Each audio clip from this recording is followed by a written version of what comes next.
Hare Om Namo Narayana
Narayan Narayan Hari Hari Hari ओम नमो नारायण ओम नमो नारायण हरि ओम नमो नारायण हरि ओम नमो नारायण हरि ओम नमो नारायण ओम नमो नारायण हरि ओम नमो नारायण हरि ओम नमो नारायण श्रीमन्नारायण नारायण हरि हरि श्रीमन्नारायण नारायण हरि हरि श्रीमन्नारायण नारायण हरि हरि श्रीमन्नारायण नारायण हरि हरि तेरे लीला प्रभु है न्यारी न्यारी हरि हरि तेरे लीला प्रभु है न्यारी न्यारी हरि हरि श्रीमन्नारायण नारायण हरि हरि श्रीमन्नारायण नारायण हरि हरि श्रीमन्नारायण नारायण हरि हरि श्रीमन्नारायण नारायण हरि हरि हरि ओम नमो नारायण ओम नमो नारायण हरि ओम नमो नारायण हरि ओम नमो नारायण हरि ओम नमो नारायण ओम नमो नारायण हरि ओम नमो नारायण हरि ओम नमो नारायण श्रीमन्नारायण नारायण हरि हरि श्रीमन्नारायण नारायण हरि हरि श्रीमन्नारायण नारायण हरि हरि श्रीमन्नारायण नारायण हरि हरि श्रीमन्नारायण नारायण हरि हरि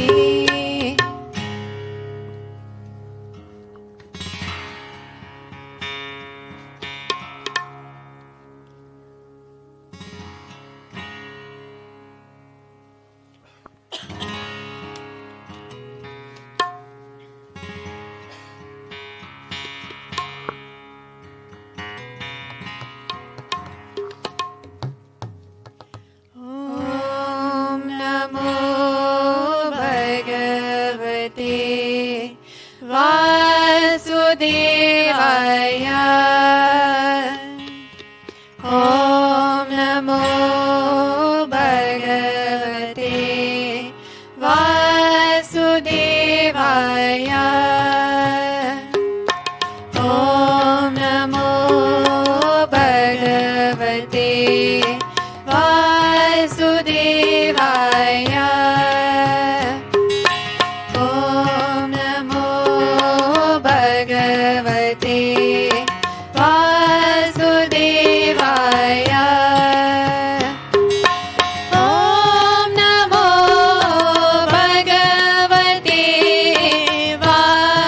वासुदेवाय ॐ नमो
वासुदेवाय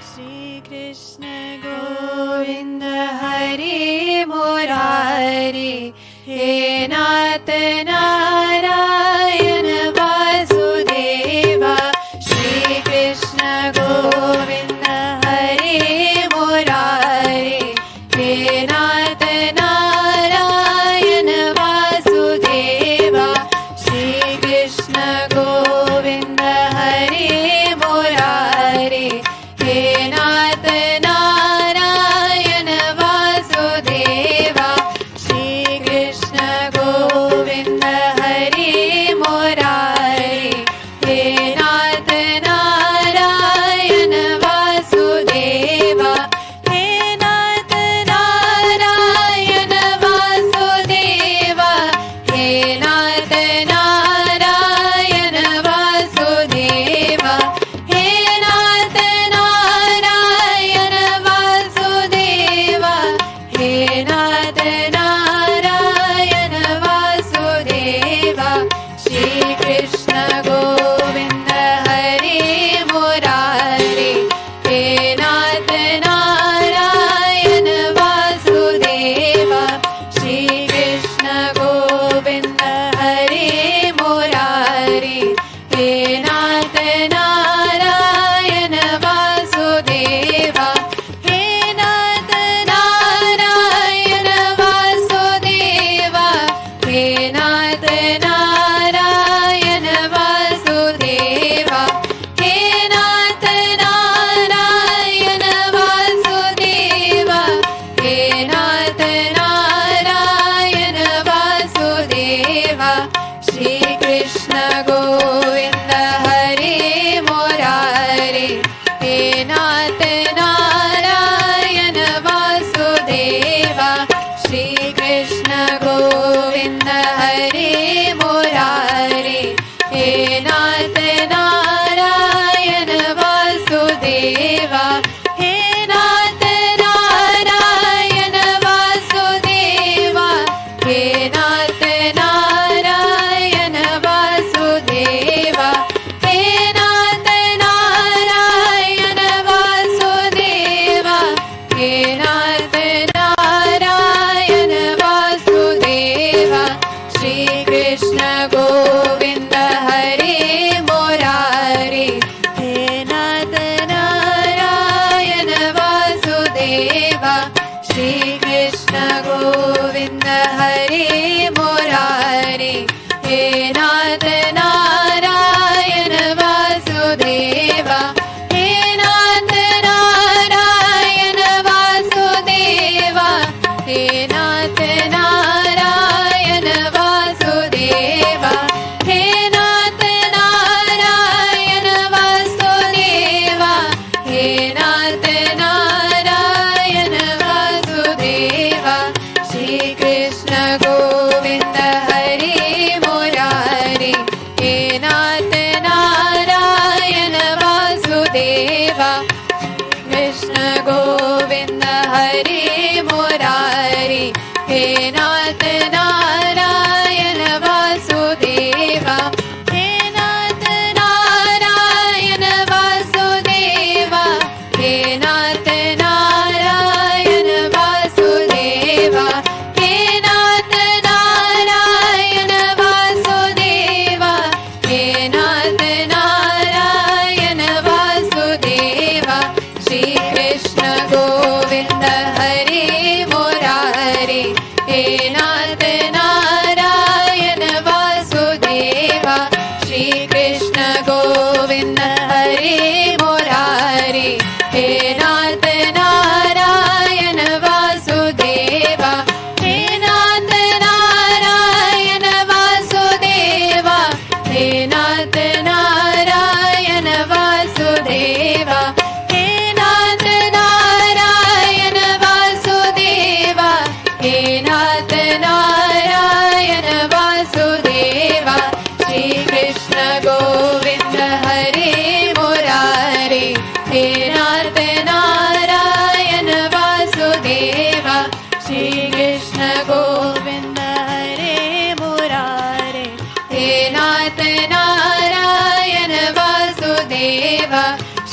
Krishna Govinda Hare Murari, He Nath Narayana Vasudeva, He Nath Narayana Vasudeva, He Nath Narayana Vasudeva.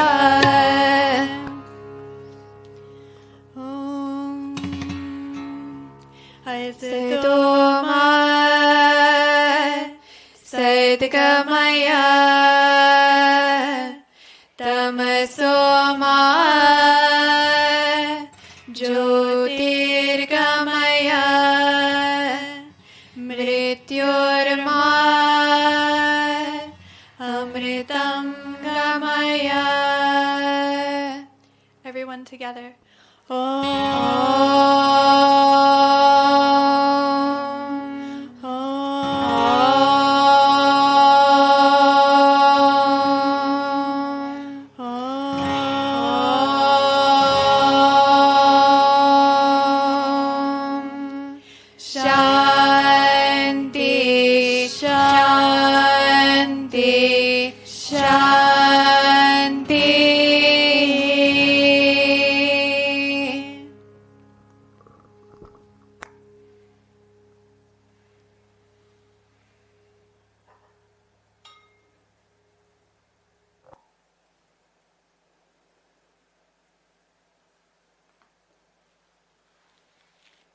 Welcome to satsang, and especially welcome on such a beautifully auspicious day of Ganesh Chaturthi.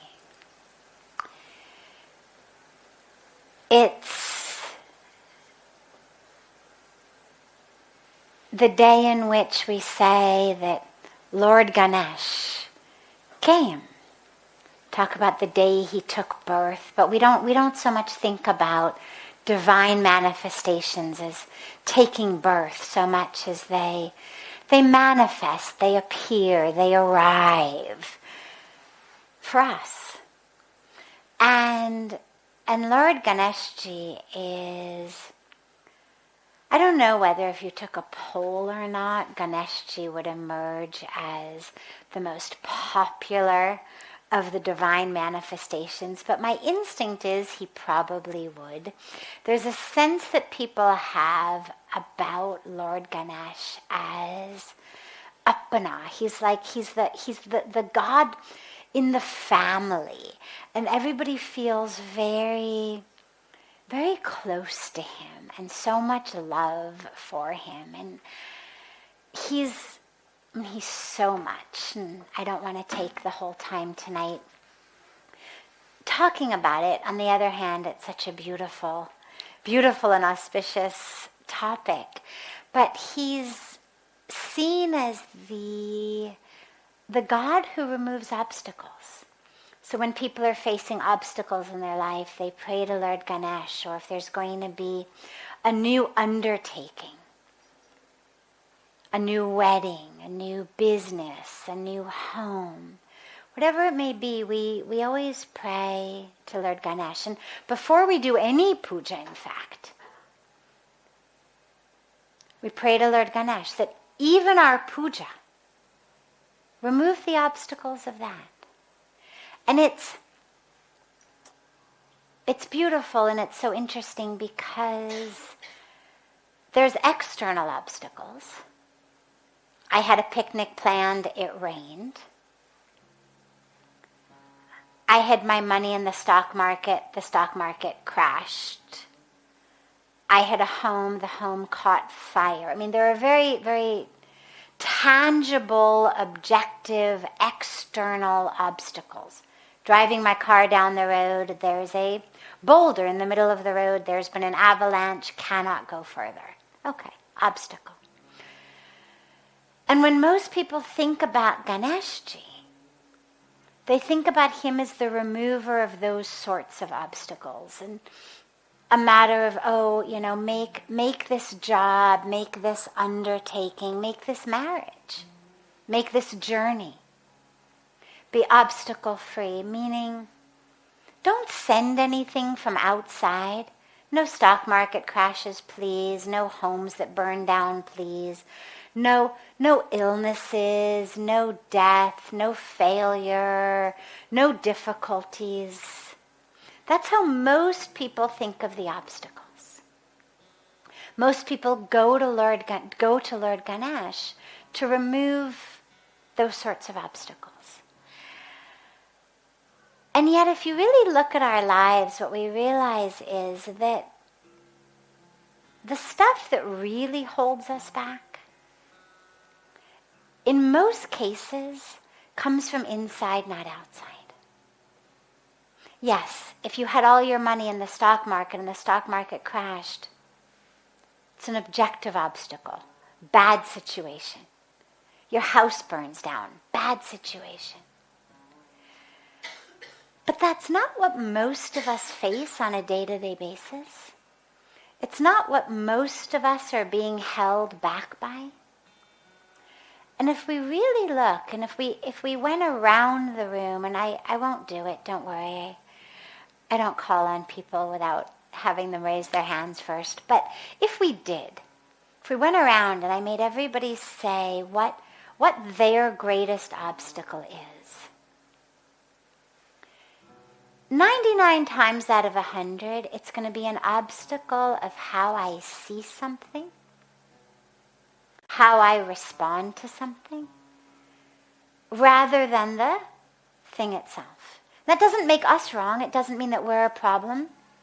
People see things in different ways, like things in different ways. But when you realize that the problem is internal rather than external, it changes our prayer. The vast majority of us are held back by the obstacle of our own egos. The vast majority of us are held back by our own visions of how things should be. So if you say, okay, what's your obstacle? Oh, my obstacle is that my boss won't give me a raise or a promotion, and I really should be the one in that corner office. I should be the one who's made vice president. Or my obstacle is that this guy doesn't love me, or this lady doesn't love me, and I'm the one they should choose. Or my obstacle is I want to achieve something, I'm not able to achieve it. Meaning, in all of these cases, I've got a vision of how I think things should be. I should be the one with the nice office and the high post. I should be the one who gets chosen. I should be the one everybody's nice to and respectful of. And because I'm a good person, why not be nice to me, right? I'm nice to people. You should be nice back to me. So I have this expectation. And then when it doesn't happen, I get upset. But the obstacle is not the people outside. The obstacle is my attachment to how it should be. And it's a subtle difference. And you could say, well, objectively, shouldn't people be nice? Of course they should. But that's not the question. We're not in life living based only on what an ideal world should be. We're living in what is our real world. Sure, in an ideal world, everybody would see each other as self. There'd be no greed. We would all take exactly as much as we need. We wouldn't take anything that belongs to anyone else. We wouldn't harm another. But that's not, sadly, the world that we live in today. Sadly, the world that we live in has got a lot of those things. And it's important for us as we navigate our lives to navigate from a place of real rather than ideal. I hold out the ideal, work toward it, but I'm aware that not everybody's going to do what I want. And interestingly, the external world is not my obstacle. The internal world is my obstacle, because it's my internal world that says external should be a certain way. you should behave the way I want, speak the way I want, act the way I want. So when we pray to Lord Ganesh today, it's a beautiful opportunity. Instead of just saying, my dear Lord Ganeshji, please remove that guy who sits next to me in class and, pokes me, or remove my colleague who steals my work, or remove my boss who hates me. Rather than that, it's, oh Lord Ganesh, remove within me that which is creating an obstacle to me living in peace, living in joy, despite whatever is going on around me. Oh Lord Ganesh, remove the ignorance in me that makes me think that my life even is about these things. That actually what matters is who's got the corner office. That what matters is who's nice to whom in the office. Remove those obstacles that keep me from seeing the truth of who I am, the truth of what life is really about. The greatest obstacle, the single greatest obstacle that any of us faces, is the voice in our own heads that says something should be different. You should be different. You should look different. You should be smarter, funnier, more productive, taller, thinner, fairer, younger. A voice that says what the outside world should be. That's the single greatest obstacle, because every time that voice speaks,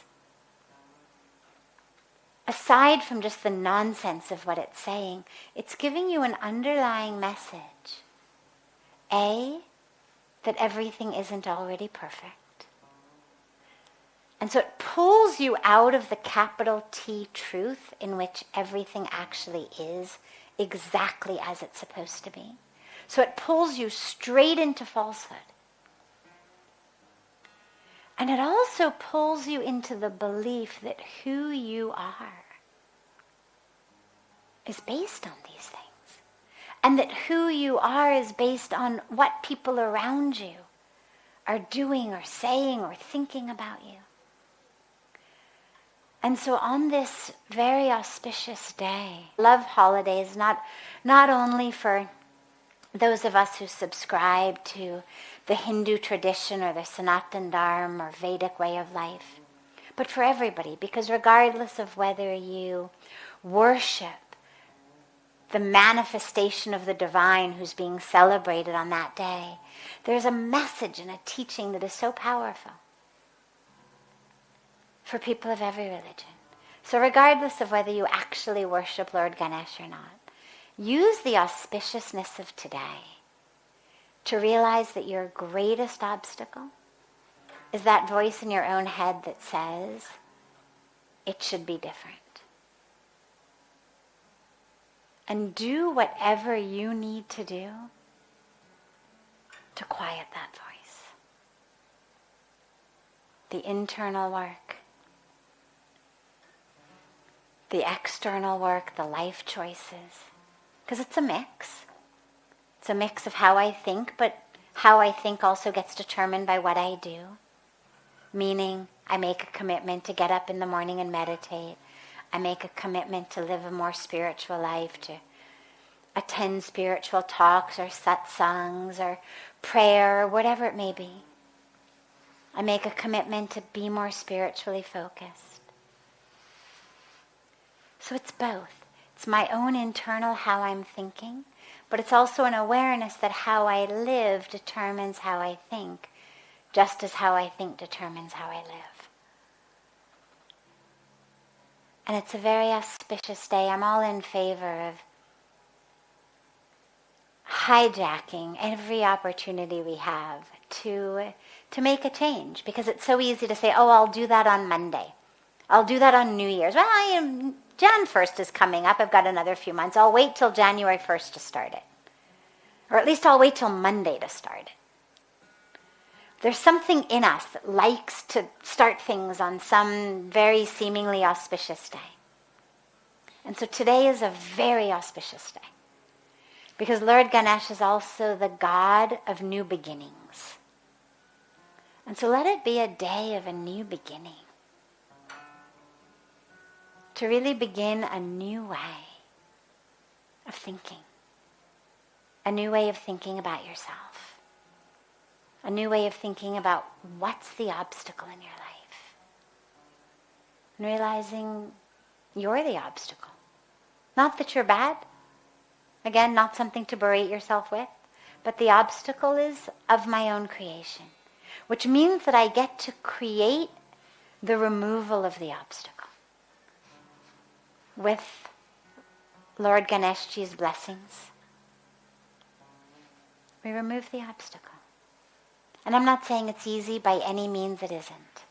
But at least it becomes the path that we know we walk on, rather than a path of removing obstacles externally. Remove the annoying neighbor, remove the annoying colleague, remove the annoying boss, get a different job, get a different colleague, get a different neighbor, get a different spouse, get different in-laws, get plastic surgery to remove the annoying parts of my body. Whatever it is, we just keep trying to remove things outside.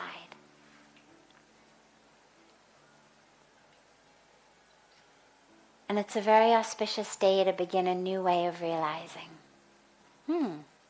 Obstacles in my way of thinking. And to work to remove that.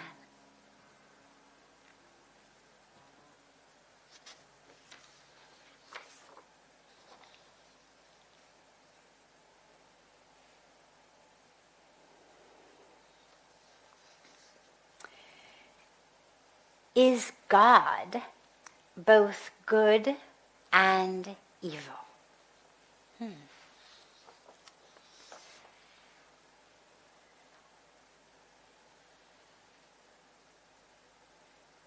God is everything, but evil arises. Evil arises out of ignorance. In the Hindu tradition, we don't speak about evil as evil, because what we believe is that the core of who we are is pure and perfect and divine. We've been created not just by the divine, but of the divine, which means that who you are is divine, is pure, is perfect, is not just good, but is capital G good. It's beautiful, perfect. But then we have ignorance. And the ignorance is that which says, I am this body. And when we say body, we don't just mean neck down. We also mean that which exists inside our skull. And that's the brain. And the brain is the medium through which we experience our mind, our thoughts, our emotions, our identities. And when we identify with all of that, we start to identify with what we want, who we think we are, whether by my color, by my race, by my religion, by my socioeconomic status, by my power. We identify by things that have happened to us, that we are impacted by. So if I was abused, for example, I'm much more likely to abuse someone. Not because I'm an evil human being, but because the abuse created a sanskar in me, abuse others or abuse myself through addictions, alcoholism, whatever it may be, self-destructive tendencies. Now, none of that is evil. It's I've identified with something that's happened. It happened to my body. But I've identified it as myself, and I act on it. When I identify as a wronged party, I identify as a victim, for example, well, I'm then going to act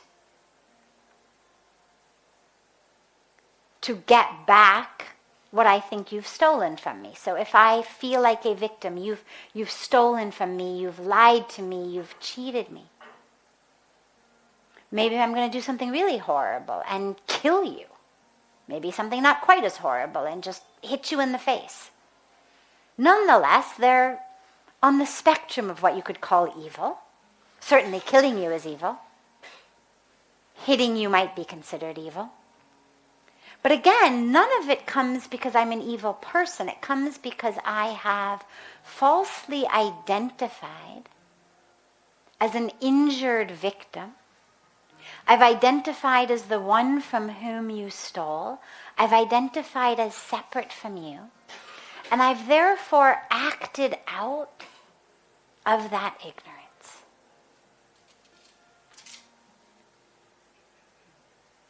If you look at all of that which we consider evil in the world, it all arises out of ignorance. And ignorance is an umbrella. Under the umbrella of ignorance, we get ego, we get greed, we get lust, we get delusion, we get all of that that leads us to do things that could be termed evil. But we are not evil. We are ignorant. So when we speak about God, God is not evil. We are not evil. Even people who do evil things are not evil. They are ignorant. Now, it doesn't mean that we're minimizing the horribleness of what they've done. It doesn't mean that we're minimizing the punishment that they should receive, karmic punishment as well as legal punishment. But it means that there isn't a gene that's evil. There's genes that impact our brains in different ways that make it less easy for us to connect and empathize with others, easier for me to harm others, but that's not evil. That's deficient. That's defective. Not evil.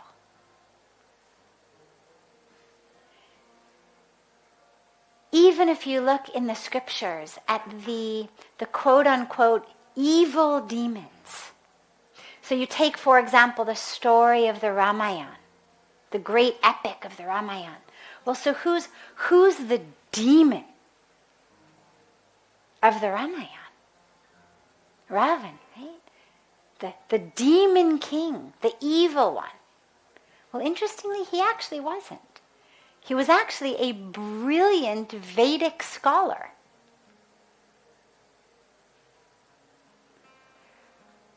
Who became a little too ignorantly attached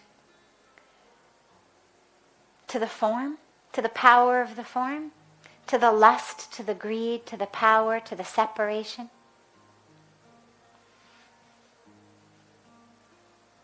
To the victimness of how dare you harm my sister. To the whole story that led to the evil acts stemmed not from evil inside, but from ignorance. And so this is where it's so important for us to ensure the cultivation of gyan, the cultivation of true knowledge.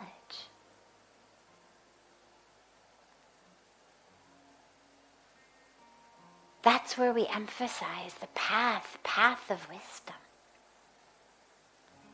Yes, being kept from evil is a separate benefit, but the path of wisdom is the path that takes us to know the truth of who we are, to experience the divine.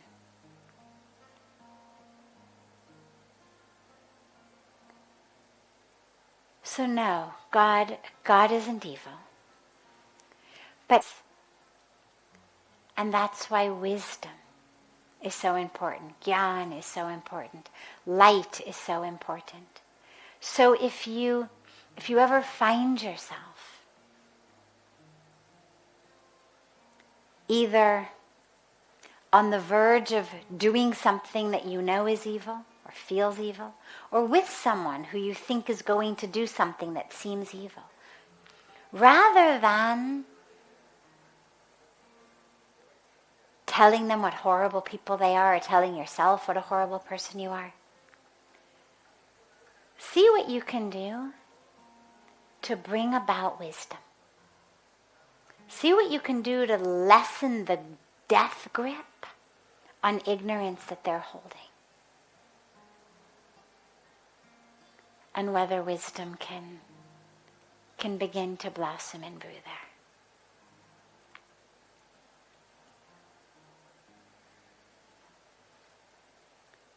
Before taking another of our questions from advance, I'm happy to open it up to any questions that are here, if there are any. Yes. Sadhvi, can you say something about, maybe follows on a little bit from what you've been saying, the difference between regret and guilt? So you're talking about acts where one is trying to apply wisdom in the moment, but if one has been in ignorance. So I was wondering if there was a difference in motivation, and also if you could say something about how to work, particularly with a feeling like guilt, to come to something perhaps more constructive. Okay.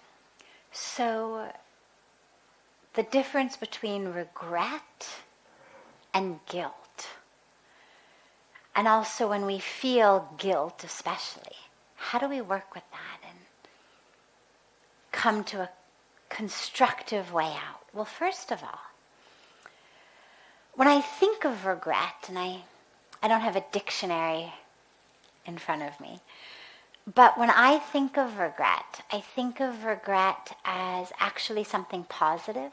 I think of regret as the voice of my conscience that says I could have done better. I was not as awake or skillful as I could have been in that moment. And I think regret is good because it enables us. It doesn't feel good. And so if you know that you regret it every time you act a certain way, if you're conscious and awake and moving on your spiritual path, you're going to try to avoid those things that make you regretful. Like if you really love the way chocolate tastes, for example, but when you eat chocolate, you end up with a stomach ache. Eventually you may realize, well, okay, maybe just a little bit, or maybe not at all, not because it's bad, but because I'm an awake, conscious person. And what I've realized is that particular choice leads to pain for me.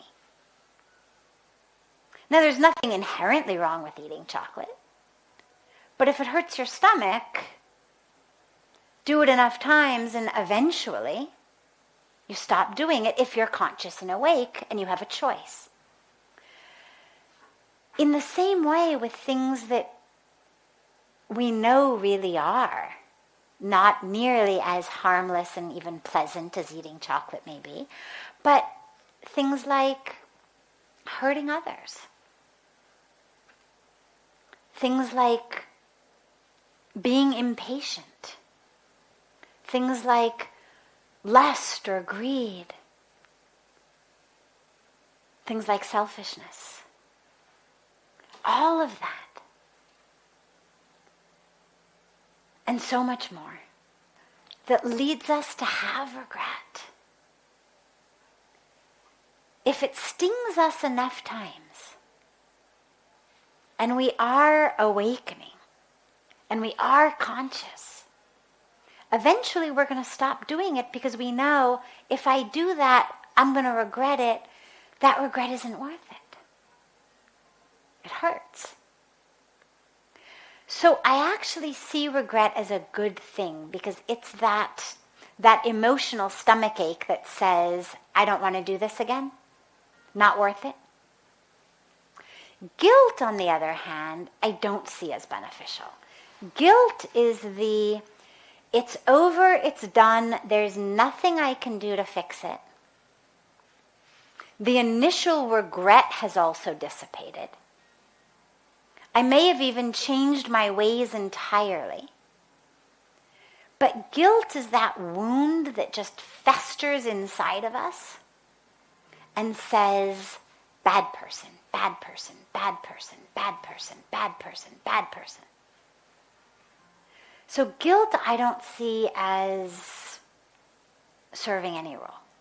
Because A, it doesn't help you, and B, it doesn't help the world, because guilt is not actually that which changes us. Guilt immobilizes us, it paralyzes us. Bad person, bad person, bad person. See, I contract. Conscious open regret of that was not my highest self. That was not my awake self. That was not my most grounded, conscious, mindful, skillful self. That's useful. But guilt just sits there literally paralyzing us. Because of course when you feel guilty, you don't really want to do anything. You just feel miserable about yourself. So how do we work with it? Well, the first piece of it is forgiveness. You have to learn to forgive yourself.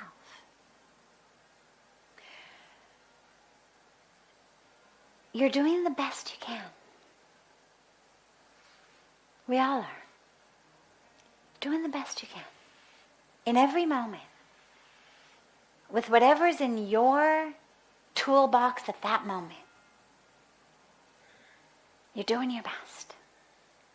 And with the 20/20 of hindsight, with a totally different toolbox, I can look back and say, that was horrible. I'm a horrible person, shouldn't have done that. But in that moment, I didn't have the tools to do any differently. The only thing I can do in this moment is start finding those tools so I don't do it again. Okay, some point in the past required patience, required love, required understanding. I didn't have it. At that moment, all I had was stress and fear, unconsciousness, self-protection. And so I acted out of that. And now I feel horrible. So the initial regret, good. There should be a little bit of a sting so that next time I'm not so quick to do it. Next time maybe I'll look a little bit longer for some more tools. But that festering guilt serves me no purpose other than let it be a catalyst. Let it be a catalyst that says, all right, there are going to be moments in the future I can't redo my past. Unfortunately, none of us can rewind life. You can't call back an arrow that's been shot from a bow or words back into your mouth. And it's sad. It would be nice if we could. You know, on a computer, we have this Control-Z, right? Undoes the very last thing you just did. Or on an Apple, maybe it's Apple-Z. And it would be great if you had that in life. I know that I'm spending too much time at my computer when I do something like spill a glass of water, and the first impulse in my mind is, oh, I'll just Control-Z that. And then a voice will come in and say, actually, you got to go get a towel and clean it up, because this is life, not a computer. But it would be great. It would be great if we had the ability to just Control-Z it and undo it. But we don't. What we do have the ability, though, is to know that situations are going to arise again. That are going to require love, require patience, require understanding. So if I didn't have the tools then, how can I make sure I have them now? If every time I get upset, I hit somebody, and every time I hit somebody, I feel horrible, well, I should be pretty sure that I'm going to get upset again. I mean, one way would be I'm never going to get upset again. That would be a fantastic, idealistic solution. A more practical solution is, chances are, until I become enlightened, which I'm working on, sure, but until I get there, things will upset me. I know that every time I've gotten upset in the past, I've hit someone. I know that hitting people is wrong. I feel horrible when I do it. Therefore, let me develop the skills to manage my own frustration, so that next time I get upset, I learn how to take a walk around the block. I learn how to breathe. I learn how to drink water. I learn how to paint or play my violin or sing kirtan or do anything other than hit someone. But I have to learn to develop those skills before I'm upset. And so guilt serves us only if we can let it be a catalyst. So if you find that you're guilty, use it as a catalyst. And of course, even though we can't rewind life, sometimes simply an acknowledgement of what you've done wrong to the person you hurt is incredible. For people who have been hurt,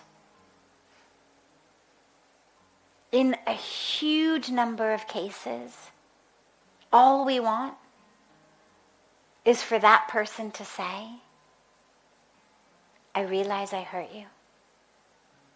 I'm so sorry I hurt you. If I could rewind life and undo hurting you, I would do everything in my power to rewind life and undo hurting you. But I can't. But I see you and I see your pain.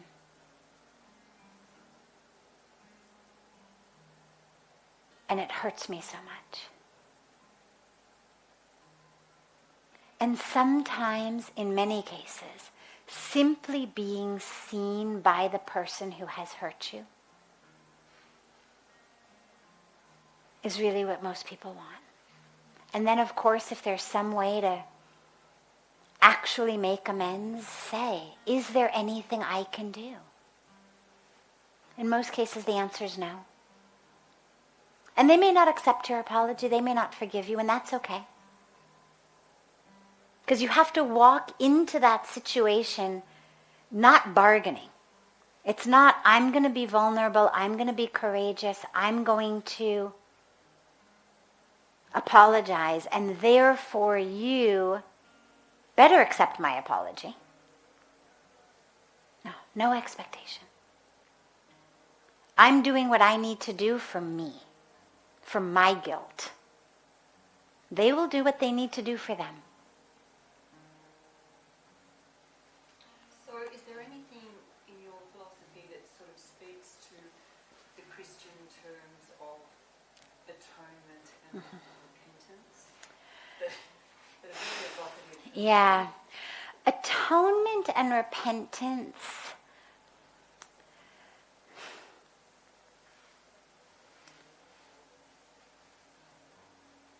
So the idea that somehow we've angered God, it's not something that feels in my experience of God like an experience that I've had or that I could imagine having.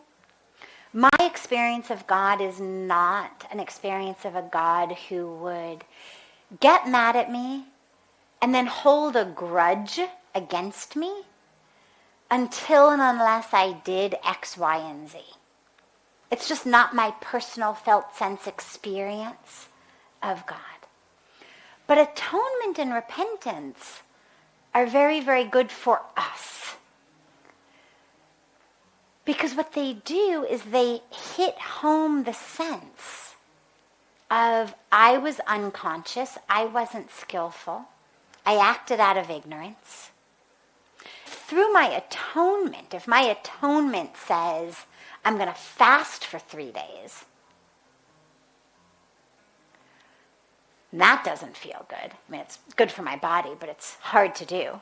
Or my atonement says I'm going to, stay awake all night or stand on one leg in the hot sun. You can be pretty sure I'm going to think 100 times before acting unskillfully again. You can be pretty sure that I'm going to use every recourse at my disposal to make sure that I don't do something again that's going to make me have to go through this again. So I'm all in favor of it as a way of breaking through our ignorance, changing behaviors within ourselves. Think of it as, as your own behavior change campaign, your own behavioral therapy technique, right? One of the things that we were taught in psychology of just really basic behavioral techniques, but I loved it, and I used to do it all the time for everything, is you take a rubber band and you put it on your wrist. And every time you do what you don't want to do, whether it's something as little as bite your fingernails or crack your knuckles or twirl your hair or some habit, or say a swear word or tell a lie or smoke a cigarette, whatever it may be, you snap that rubber band and it burns, it hurts. And it creates this negative impression in the mind that identifies now profanity, smoking, hair twirling, whatever it may be, with pain. So I'm not in favor of self-flagellation, but I am in favor of strong methodology from spiritual traditions, from psychological traditions, from basic discipline and behavior traditions, to get us to do what we know we need to do. When I first started getting up early, and even before that, even in college when I just had to get to a class on time, I put my alarm clock on the other side of the room. Why? Because I knew if it's next to my bed, I'm going to turn it off. But if I've actually got to get myself out of bed and walk across the room, I'm much less likely to go back to bed. So whatever you need, use it. But don't let it tell you you're a bad person. It's not atonement because you're bad, sinner. No. It's just you've spent a lot of decades indoctrinating ignorance into yourself. And so it takes time to inculcate a new habit, a new way of being. So if every time you do that which makes you feel guilty, you create a personal atonement practice that's not something you look forward to, great. But just make sure that it doesn't have the emotional component of you are bad. Just you were ignorant. You were unskilled. You were not living in your truth. Let it be that. Okay?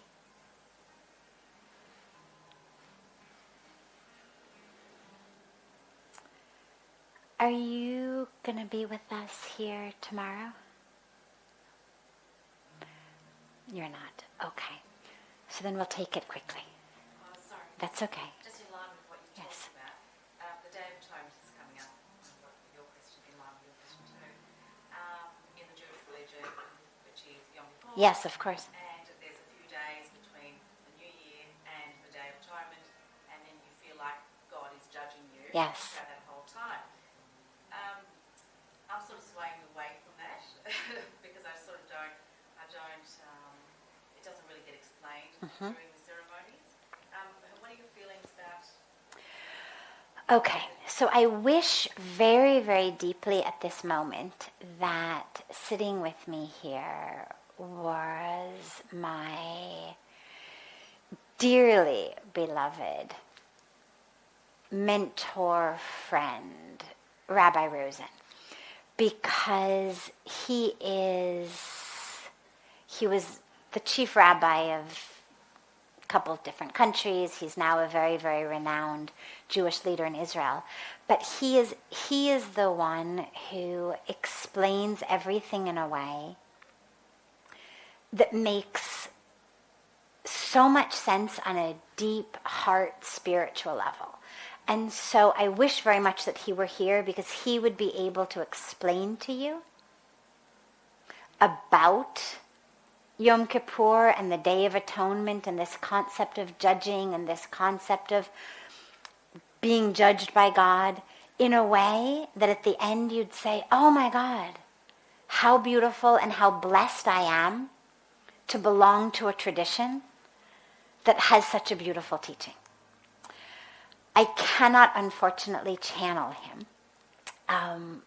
So I cannot tell you what he would say. But what I can tell you, from the amount of time that I have spent with him and the number of different questions on different topics that I've heard him answer, is, and also just from my own personal experience of God, which wasn't a God by the Hindu sense of God or God by a Jewish sense of God, just God. Because when you experience God, you're not experiencing a Christian God or a Jewish God or a Hindu God or a Muslim God. When you experience, it's just God. It's not a matter of God judging you. It's a matter of a law of karma. There are things that you have done in the past year that will bear fruit in the next year. Things that you've done in previous years that will be bearing fruit in this next year. When we talk about the law of karma, by the way, they're speaking about the upcoming holidays in the Jewish tradition, in which it's believed that during this time the book of life is being written by God, and who's going to live and who's going to die and who's going to be sick and who's going to be well, and all of that gets written in this book at that time. And there's the most holy day of the year called the Day of Atonement. And so that's what they're referring to in the question. There are things you've done that will bear fruit in the next year.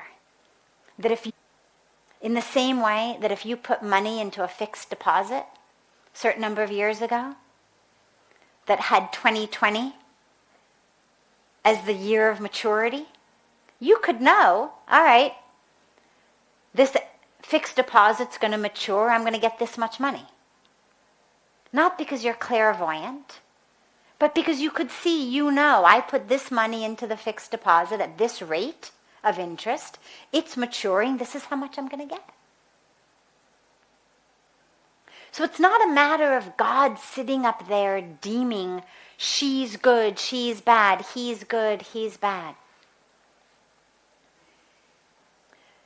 Some of it is going to be your karmic fruits. But also what you have to realize is the act of atoning makes who you are different. And what that means is you're going to act differently. If the atonement was real, you're going to be a different person, act in a different way, which means that different things will happen to you. So it's not that things are being predestined, predetermined on this day for the next year. You are co-creating your next year. If you really atone, if you really pray, if you use these high holidays to really transform who you are, you will act differently. And when you act differently, different things will happen. So it's not that God needs our atonement. And again, I'm not saying this from any sense of a Judaism expertise.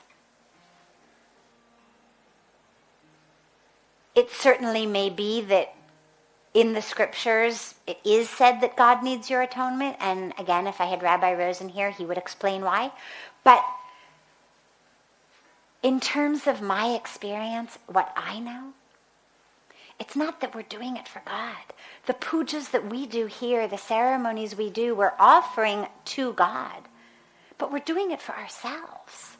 God doesn't need our rice or our milk or our ghee or our flowers or our fruit or our prayers. We need them to purify ourselves. And the us who is purified will act differently. Puja Swamiji always says, when you bathe in Ganga, it's not that you are absolved from past sin and therefore you can go out and do it all over again. I translate that to mean that it's not like a get out of jail free card. It's only there when you have a bath in Ganga that changes you. And when it changes you, when Ganga purifies you on the inside, then you walk out a different person. And when you're a different person, then your whole karmic package changes. So use these days to atone, not because God needs it, but because you need it. Use it as a way to change yourself. So that regardless of what's written in the book, you in the next year are different. Write your own book. Write your own book this year. That pen's in your hands.